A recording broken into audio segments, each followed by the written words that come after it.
Good morning all viewers, সবাই কেমন আছে? আশা করি ভালোই আছো, আর আমিও বেশ ভালোই আছি। কিন্তু খুব গরম পড়েছে, যার জন্য একদম নাজেহাল অবস্থা সবারই। আমাদের এখানে তো প্রত্যেক দিনই প্রায় 40 ডিগ্রি হচ্ছে। তো তোমাদের ওখানে কত ডিগ্রি চলছে আমাকে একটু জানিও। সো চলে আসলাম নতুন আরও একটা ভিডিও নিয়ে। তবে সব কিছুই পুরনো, আমার বাড়িটা পুরনো, আমি মানুষটাও পুরনো, মানে ভিডিওতে যা যা থাকছে সবই পুরনো, শুধু ভিডিওটাই নতুন, মানে নতুন একটা দিন। তো আমার কাজই সেটা, যে প্রত্যেকটা নতুন দিন তোমাদের সঙ্গে শেয়ার করা, যে আমি এক একটা দিন কি করে কাটাচ্ছি, আমার মানে পুরো লাইফস্টাইলটা কি, সেটাই তোমাদের সঙ্গে শেয়ার করা আমার হলো কন্টেন্ট। তো এই কন্টেন্টটাই আমার ভালো লাগে, কারণ আমার সত্যি কথা বলতে আমার সারাদিনে আমি কিভাবে কাটাচ্ছি, কি করছি, কোন কাজটা কিভাবে হচ্ছে, এগুলো শেয়ার করতেই আমার খুব ভালো লাগে। আর আমার ভিডিও যারা শুরু থেকেই কন্টিনিউ করে যাচ্ছ, আমি জানি তাদের কাছে আমার এই ধরনের কন্টেন্টই মানে পছন্দ। কেননা আমি সেই মানে কথাগুলো তোমাদের কাছ থেকেই জানতে পেরেছি। আমি মাঝে মাঝে যখন বাইরে ঘোরার বা শপিংয়ের ভিডিও যখন এক্সট্রাভাবে দেই, মানে বাড়ির কাজ বাদ দিই, সো সেই ভিডিওগুলো না মানে মাঝে মাঝে দিলে অনেকেই সেটা কিছু বলে না, কিন্তু যখন দেখা যায় যে না, আমি বাড়ির কাজটা দেখাচ্ছি না অনেক দিন থেকেই, যে বাইরের ভিডিওগুলোই দিচ্ছি, মানে কোথায় যাচ্ছি, কি করছি না করছি, এগুলো ভিডিও যদি আমি কন্টিনিউ দিতে থাকি, তখন দেখব যে আমার সঙ্গে অনেকেই হয়তো মেসেঞ্জারে যোগাযোগ করছে, বা যারা আমার চেনা জানা আত্মীয় স্বজন পরিচিত, তারা হয়তো আমাকে বলছে সরাসরি যে তুমি যে বাড়ির কাজগুলো করো সেটাই ভালো লাগে দেখতে। বাইরের শপিংয়ের ভিডিওগুলো মাঝে মাঝে ঠিক আছে, কিন্তু সব সময় যদি হয় সেটা ভালো লাগে না। তবে হ্যাঁ, একটা বাস্তব কথা বলি। বাস্তব কথাটা হলো, দেখো আমি যেটা পছন্দ করি সেটা অন্য মানে আমার অপোজিটে যে পছন্দ করবে সেই কিন্তু আমার পাশে টিকে থাকবে। এটা কিন্তু সত্যি কথা। এটা যদি আমিও অডিয়েন্স হই, আমিও যদি অন্য কারো ভিডিও দেখি, সেক্ষেত্রেও কিন্তু সেটা, কারণ আমি যেটা পছন্দ করব আমি কিন্তু সেই ভিডিওটাই দেখব। তে আমার ক্ষেত্রেও কিন্তু সেই একই সেম, কারণ আমার আমার কন্টেন্টটা যে পছন্দ করছে, যে এই ধরনের কন্টেন্ট দেখতে ভালো পায়, তো সেই কিন্তু আমার মানে কন্টিনিউ ভিউয়ার্স হয়েই থাকবে। আর যারা পছন্দ করে না, হয়তো মাঝে সাঝে দেখলো বা ইগনোর করে চলে গেল, সো সেটা কোনো প্রবলেম না, কারণ প্রত্যেকের চয়েস তো এক হবে সেটা কোনো কথা নয়। তো যাই হোক, চলো বক বক করতে করতে করতে করতে দেখো আমার কিন্তু ফুল কিন্তু তোলা হয়ে গেল। আর কতগুলো ফুল দেখো, তবুও আমার ফুল ফোটা কমে গেছে। কেন বলো তো? এই যে কতদিন থেকে বৃষ্টির কোনো নাম নিশানাই নেই, মানে তোলা তোলা জল দিয়ে কি আর গাছ বাঁচে? মানে বেঁচে থাকবে কিন্তু তার কোনো সৌন্দর্য বাড়বে না, এটাই কিন্তু হয়েছে। কারণ দেখো, প্রাকৃতিক দ্বারা সৃষ্টি আর আমাদের হাতের সৃষ্টি, দুটোর মধ্যে তো রাত দিন ফারাক থাকবেই, তাই না? তো প্রতিদিন জল যদিও দেয়, কিন্তু দিয়ে সেটা কোনো কাজ হয় না। কারণ যদি আকাশ থেকে একটু জল ঝরে, তাতে তারা শান্তি পায়। আমার ফুলগুলো ছোট ছোট হয়ে গেছে, ফুল ফোটাও কমে গেছে, নাহলে কিন্তু আমার ওই সাজিটা কিন্তু পুরো ফুল হয়ে যায়।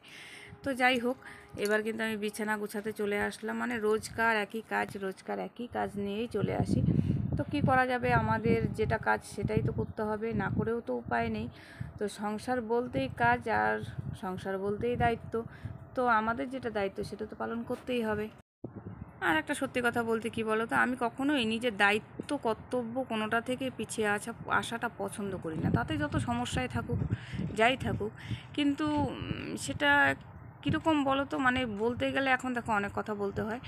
সেটাই, আমি যে যার উপরে দায়িত্ব রাখবো, সেই মানুষটা যদি আমাকে পছন্দ করে তবেই তার উপরে আমি দায়িত্বটা রাখবো, নচেত নয়। আর আমার যদি সেই ক্ষেত্রে আমার জন্মদাতা বা জন্মদাত্রী হয়, মানে আমার মা বাবা, তো তারা যদি আমাকে অপছন্দ করে, তাদের ক্ষেত্রে কিন্তু একটু আলাদা। কারণ তাদের জন্যই আজকে আমি তাদের জন্যই আজকে আমি কারো মা, কারো বউ, আমি নিজে একটা মানুষ বলে পরিচয় দিতে পারি। তো সেই কারণে কিন্তু তাদের জন্য সব সময়ই কিন্তু সব কিছু ঊর্ধ্বে। কারণ তারা যদি আমাকে কখনো অপছন্দ করে, তবুও কিন্তু আমি দূর থেকে হলেও তাদের পাশে থাকবো, কারণ আমার সন্তান হিসেবে সেটা কর্তব্য। ওই যে বললাম, তাদের জন্যই আমি, আর তাদের জন্যই কিন্তু আমি আজকে তোমাদের সামনে দাঁড়িয়ে আছি। তো তাদের প্রতি আমার আলাদা একটা ভক্তি থাকবে, এটা তো স্বাভাবিক। আর সব কিছুতেই তাদের একটু ছাড় থাকবেই, কারণ তারা বাবা মা, তাদের সঙ্গে কোনো কিছুই তুলনা হয় না। ভগবানের সঙ্গে ভক্তের কোনো দিনও তুলনা হয় না, সেটা আমি ভক্ত হয়েই মানছি। কারণ আমি যদি ভক্ত হই, আমার বাবা মা হলো ভগবান, তো সেটাই মানি। তো যাই হোক, অনেক জ্ঞান ফ্যান দিয়ে ফেললাম। এটা কি বলবো, শুনতে গেলে হয়তো জ্ঞান, কিন্তু আমার মনের কথাই আমি তোমাদের সঙ্গে খুলে বললাম। এদিকে দেখো, আমার বাবুকে কিন্তু স্নান করাতে লেগে গেছি। এই যে আমার পিছলেটা কি করে, কিচ্ছু করতে চায় না, সব কিছু করে করে দিতে হয়। ওকে স্নান করানো থেকে শুরু করে সবটা করে দিতে হবে। তবে কি বলো তো, অনেকেই বলে আমার বাবু নাকি একার জন্য, সেই জন্য একটু বাহানাবাজিটা একটু বেশি করে, একটু মানে ছোটো ছোটো ভাবটা একটু বেশি, কারণ ওর তো আর কোনো ভাই বোন নেই। তো সেই কারণে মানে সব কিছু ফেসিলিটি উনি পাচ্ছে একা একা, সেই জন্য একটু আলসামো ভাবটা ওর বেশি। তো এটা সবাই বলে, জানি না, আমি বুঝতে পারি না এখনও সেভাবে যে ও একা আছে তাতে কী হচ্ছে, বা দুজন থাকলে কি হতো, সেটা এখনও যেহেতু নেই, তো সেখানে আমি উপলব্ধি কী করে করব। যাদের আছে তারা হয়তো সেটা ফিল করেছে, সেই জন্যই আমাকে বলে। তো যাই হোক, আমার বাবু মশাই তো পুরো দমে বসে আছে আর ক্যামেরার দিকে দেখছে। হ্যাঁ, আবার মাঝে মাঝে আবার তার মানে ভীষণ বাহানা, ওগুলো আমি বলতেই চাই না, থাক, আমার বাবুটার একটু প্রেস্টিজ বেশি, তো ওই কারণে বেশি কথা না বলাই ভালো। তো এবার প্রত্যেকটা দিন এভাবে ঘষে ঘষে স্নান করিয়ে দিই, কারণ গরমের দিন দেখো, এখন একটুকু গায়ে কোনো ময়লা জমে থাকা মানে বিশাল চাপের, কারণ একদম গায়ে পিঁপড়ে টিপড়ে উঠে যায়। আর আমার বাবু তো জানোই, ওই যে বললাম ননির পুতুল, ওকে যদি একটা পিঁপড়ে কামড়ালো হয়ে গেল, ওরে বাপরে বাপ। তো ওই জন্য ওর ভাবি যে থাক, নিজেই সব পরিষ্কার করে দিয়ে সেটাই ভালো। তারপরে এখন দেখো স্নান করে উনি চলে যাবে স্কুলে, তারপরে ওর বাবা ওকে স্কুলে দিয়ে এসে উনিও বেরিয়ে যাবে, তারপর বাকি সময়টা কিন্তু আমি একদম একাই থাকবো। কথা কম বল, তার যা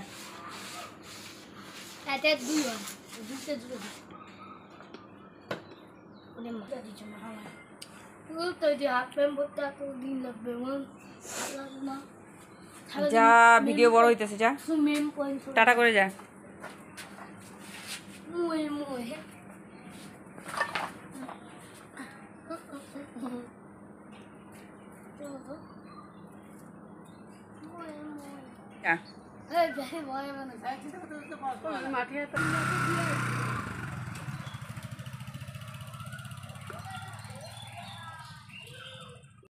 সো দেখো, যেটা বলেছিলাম সেটাই কিন্তু হলো। এখন আমার বাড়িটা একদম ফাঁকা, মানে সারাটা দিন আমার আর ভালোই লাগে না। এই যে মনে করো 10:30টায় বাপ ছেলেতে বেরিয়ে যায়, কোনো কোনো দিন তোমাদের দাদাভাই আগেও বেরিয়ে যায়, তো সেদিন বাবু একাই চলে যায়। আর এখন রোডটা একটু বেশির জন্য তোমাদের দাদাভাইকে বললাম যে ওকে একটু গাড়ি করে দিয়ে আসো, কারণ হেঁটে হেঁটে এতটা দূর যাবে আসবে, একটু মানে নিজের তো খারাপ লাগবেই, যেহেতু আমার ছেলে। তো এবারে যাই হোক, ওকে দিয়ে এসে তারপরে ও আজকে গেল। তো এখন তো আমি একা, এখন এই 10:30 থেকে প্রায় 2:30 3টে পর্যন্ত আমি একাই থাকবো। তো একা থাকলেও মানে কাজের মধ্যে ডুবে থাকি, তবুও মাঝে মাঝে একটু খারাপ লাগে না, কথা বলার কেউ নেই। তো যাই হোক, এখন আমি এই যে ঘর মুছে বেরোলাম, এখন বারান্দাটা মুছবো। আর আজকে ভাবছি যে উঠোনটাকে পরিষ্কার করব। উঠোনটা মানে পরিষ্কার করতে করতে আমি নিজেই তো একটা নাজেহাল হয়ে গেছি। হ্যাঁ, মাঝে মাঝেই দেখো আমি কিন্তু পরিষ্কার করি, ঘাস টাস পরিষ্কার করে উঠোনটা মুছে তারপর একদম ক্লিন করে দিই, কত সুন্দর লাগে দেখতে। কিন্তু তার 2-4 দিন পরেই দেখবো যেই আর সেই। এবার ঘাস মারার জন্য কোনো মেডিসিন দিলেও কোনো কাজ হচ্ছে না। তারপর একজন আমাকে বুদ্ধি দিল যে নুন জল দাও, যে কম দামি নুনগুলো যে আছে সেগুলোতে জল মিশিয়ে দাও, সেটা তোমার ঘাসগুলো মরে যাবে। সেটাও দিয়ে দেখলাম, কিচ্ছু হয় না। এখন একটাই অপশন আছে যে 2 দিন 3 দিন পর পর উঠোনটাকে মুছতে হবে। তো এখন সেটা কি সবসময় সম্ভব বলো, যে রোদটা ওঠে, আর এই রোদের মধ্যে বাপরে বাপ, এই পুরো উঠোনটা মুছতে গেলে মানে বিশাল ব্যাপার। কারণ আমার এমনিতেই এই সারা উঠানটা মুছে আমার হাত পা ফুলে গেছে, কারণ আমি অত্যাধিক মানে চাপের কাজ করতে পারি না। শরীরে অত্যাধিক চাপ পড়লেই মানে আমার একদম পা থেকে মাথা পর্যন্ত পুরো বডিটাই আমার ফুলে যাবে, মানে অনেকটা মোটা মোটা দেখা যাবে। আর পায়ের যে মুড়োগুলো আছে সেগুলো তো ফুলে আরও ঢোম হয়ে যায়। তো আমার রোগগুলো দেখা যায় না, কিন্তু আমি জানি যে আমার মধ্যে কী রোগ আছে আর আমি কীভাবে চলি, কতটা কষ্টে চলি, কতটা ম্যানেজ করে চলি। তো সেটা উপর থেকে দেখে বা বাইরে থেকে দেখে কেউ বুঝতে পারবে না। কারণ তোমরা তো দেখছো দিদিভাই ভালোই সব কাজ করছে, হাসি ঠাট্টা করছে, ঘুরছে, এখানে ওখানে যাচ্ছে, শপিং করছে, ভিডিও করছে। তো কোথায় রোগ? রোগ তো কোথাও নেই। তো সব কিছুই দেখা যায় না। কিছু কিছু জিনিস আছে যে মানে তুমি হয়তো চোখে দেখবে, সেই জিনিসটা কিন্তু ভুলও হতে পারে। চোখে দেখলেই যে সেটা ঠিক হবে সেটা কিন্তু না। আরও একটা উদাহরণ দিতে পারি, সবসময় যে 2 2 4 হবে সেটাও কিন্তু নয়। তো সেটা একটু ভালো করে ভেবে দেখবে তোমরা যে কথাটা ঠিক কি না। কারণ আমার যে অসুস্থতার টাইমগুলো আমি কিন্তু ভিডিও অফ রাখি, আমি তোমাদের সঙ্গে শেয়ার করি না। তো সেই কারণে কিন্তু অনেক কিছুই তোমরা জানো না। তো তখন যদি আমি তোমাদের মানে সব রিপোর্ট, ডাক্তারের সঙ্গে কন্ট্যাক্ট করা সব কিছু যদি শেয়ার করি, তখন তোমরা দেখতে পারবে যে হ্যাঁ, দিদিভাইয়ের কী কী রোগ আছে, দিদিভাই কেন এত অসুস্থ, বা বলছে কতটা সত্যি বা কতটা মিথ্যে। তো তো এই হলো ব্যাপার। যাই হোক, এগুলো বিষয়ে কথা বলে তোমাদের মন খারাপ করে দিতে চাই না আমি। তো এখন কিন্তু আমি বাসনগুলো মাজবো, কারণ ওদিকে সম্পূর্ণ কিন্তু কমপ্লিট, ঘরের কাজ রান্না বান্না সব কমপ্লিট। তো রান্না কী করেছি সেটা তোমার সঙ্গে অবশ্যই শেয়ার করব। আগে বাসনগুলো মেজে নেই, তারপর তো বাসনগুলো মাজবো। তার মধ্যে এত মানে রোদ নেই, কিন্তু রোদের পুরো একটা তাপ আছে, ভ্যাপসা গরম, মানে একদম ভালোই লাগছে না, গা হাত পা মনে হয় জ্বলে যায়। আর আমার স্কিনে তো প্রচণ্ড ট্যান্ট পড়ে গেছে, হাতে গলায় মানে মুখে সব জায়গায়। তো এত ট্যান্ট পড়েছে, এত রোদের মধ্যে ট্যান্ট রিমুভ করেই বা কী করবো। আজকে ট্যান্ট রিমুভ করে নিয়ে আসবো, দুদিন পরে আবার যেই আর সেই। পুরো বাড়িতে যদি কাঠফাটা রোদ হয় তাহলে কি হবে তোমরাই বলো। তো এত সারা বাড়ি যদি আমি টিন দিয়ে ঢাকতে থাকি তাহলে আমার বাড়িটার আর কি বাড়ি থাকবে বলো। তো আমার মা সবসময় বলে এখানে টিন দিয়ে একটা ছাপড়া তোল, ওখানে একটা ছাপড়া তোল। ছাপড়া তুলতে তুলতে তো বাড়িটাই ঢেকে যাবে, তাহলে আমার বাড়ি আর কোথায় থাকবে, ছাপড়াই হয়ে যাবে পুরোটা। তো সেই কারণে কিন্তু আমি আর তুলছি না। আর যেহেতু আমার কলপাটটা এখানে রাখবো না, কারণ আমি যখন কলপাটটা এখানে দিয়েছিলাম তো তখন ভেবেছিলাম যে এটাই বোধহয় ঠিক জায়গা, এইটা রাস্তার কর্নারে আছে, কোনো প্রবলেম হবে না। তো এখন দেখছি যে আমাকে ঘর করলে যেভাবে করতে হবে, তো সেই অর্থে গেলে এই কলপাটটা এখানে থাকছে না। না হইলে কিন্তু দেখো আমার পাশে কিন্তু পাথর পড়ে আছে, তারপর ওখানে বাইরেও আরও বালু পড়ে আছে, শুধু সিমেন্ট আনলে আর লোক ডাকলেই আমার কিন্তু কলপাটটা পাকা হয়ে যায়। কিন্তু যেটা থাকবে না সেটাকে আর খরচ করে লাভ কি, সেই জন্যই আর করছি না। তো এবারে ভাবছি যে এবারে প্লাস্টিকের বেড়াগুলোকে চেঞ্জ করব, কারণ 1.5 বছর তো হয়েই গেল আমি এই বাড়িতে শিফট করেছি। এখন আস্তে আস্তে পরিবর্তনগুলো করতে হবে। তো এখানে মোটামুটি অনেক টিনের দরকার না করেও হলেও বোধহয় 4 বান টিনের প্রয়োজন হবে। তো ভেবেছি এবার 7 ফুট করে টিন দেবো। 7 ফুট করে টিন দিলে অনেকটা হাই হবে, তো রাস্তা দিয়ে গাড়ি গেলে সেটা আর আমার দেখা যাবে না। তো সেই কারণে এটাই ভেবেছি।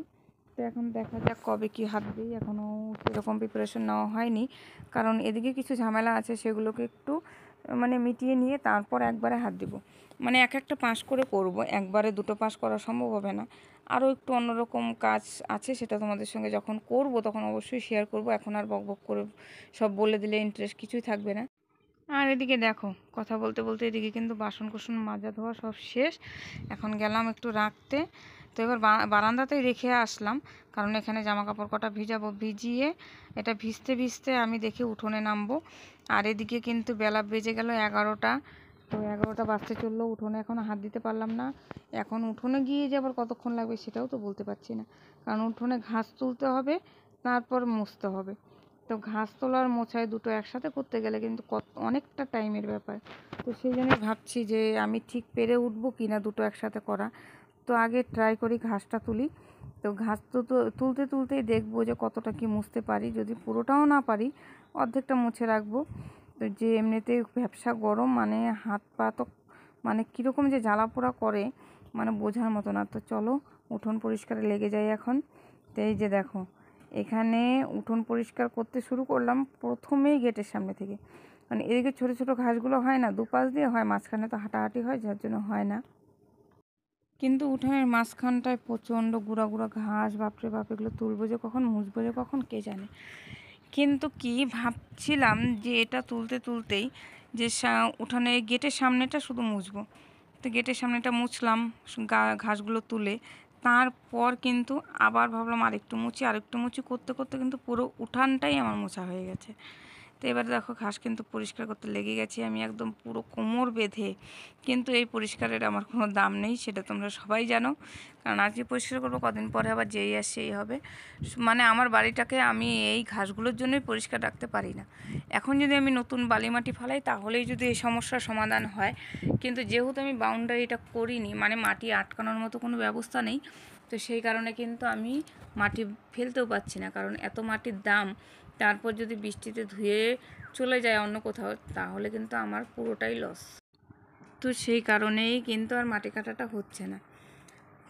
তো আর কি করা যাবে, কিছুটা দিন একটু কষ্ট করতে হবে। আর এইবার তো একটু বৃষ্টি কম জন্য অনেকটা বেঁচে গেছি, না হলে তো অন্যবার দেখো, মানে অন্যবার বলতে কতবারই তো শিফট করলাম। তো যাই হোক, গতবার কিন্তু উঠোনে কতটা জল ছিল সেটা কিন্তু তোমরা দেখতে পেয়েছো। কিন্তু এবারে বৃষ্টি নেই জন্য এখনও আমার গাছগুছগুলো উঠছে, তুলসীর চারা হয়েছে অনেক, কিন্তু যদি বৃষ্টি থাকতো সেটা কিন্তু সম্ভব হতো না। তবে শুধু দেখতাম যে উঠোনে গাছ নয়, শুধু কাদা হয়ে আছে। তো এবারে কিন্তু কয়েকটা কদম গাছ আমি কিন্তু উঠিয়েছি, কারণ কদম গাছটা পট করে বড় হয়, তো সেই কারণে মানে কয়েকটা কদম গাছ উঠিয়েছি যাতে আমার ঘরটার উপরে কমসে কম একটু ছায়া পড়ে। কারণ এখন যদি গাছের ছায়া না পড়ে তাহলে সেই মানে ঠান্ডাটা আমি পাবো না। তো এইখানে পূর্ব দিকে একটা লাগানো দরকার ছিল, পূর্ব দিকে এই দুটো লাগিয়েছি, এটা উঠোনে ছায়া পড়বে কিন্তু আমার ঘরের উপর পড়বে না। তো ও পাশে আমার ঘরের বরাবর একটা লাগাতে হবে। তো এটা তো আর এখনও লাগানো হয়নি, তো দেখি একটা চারা পেলে লাগিয়ে দেবো। আর ওদিকে বাইরে দিলে মানে গরু ছাগলের ভীষণ অত্যাচার, তো যার জন্য গাছগুলো খুব একটা টেকেও না। তো যাই হোক, চলো পরে একবারে আসছি, এখন আর বক বক করবো না। ঘড়িতে টাইম হয়ে গেছে এখন 1:54, আর 11টাতে কাজ শুরু করেছিলাম, তোমরা দেখলে। এই ঘাস তুলে তারপর পুরো উঠানটা মুছলাম, মানে একটু মুছছি আর ভাবছি যে আরেকটু মুছি, এই করতে করতে পুরো উঠানটাই মোছা হয়ে গেল। এই যে দেখো, এখন সম্পূর্ণ উঠান মোছা টুচা ঘাস ওঠানোও কমপ্লিট। কিন্তু এখানে দেখো বাসন যে মেজেছিলাম, বাসনগুলো এখনও গুছিয়ে রাখা হয়নি। আর কয়েকটা জামা কাপড় ভেজালাম যে, সে কটা এখন ধুবো, ধুয়ে স্নান করব। সো পরিষ্কার করার পরের লুকটা শুধু তোমরা দেখে রাখো, আর কদিন পরে তোমরা একটু খেয়াল করো যে ঠিক বলছি না ভুল বলছি, কীরকম পরিস্থিতিটা হয়।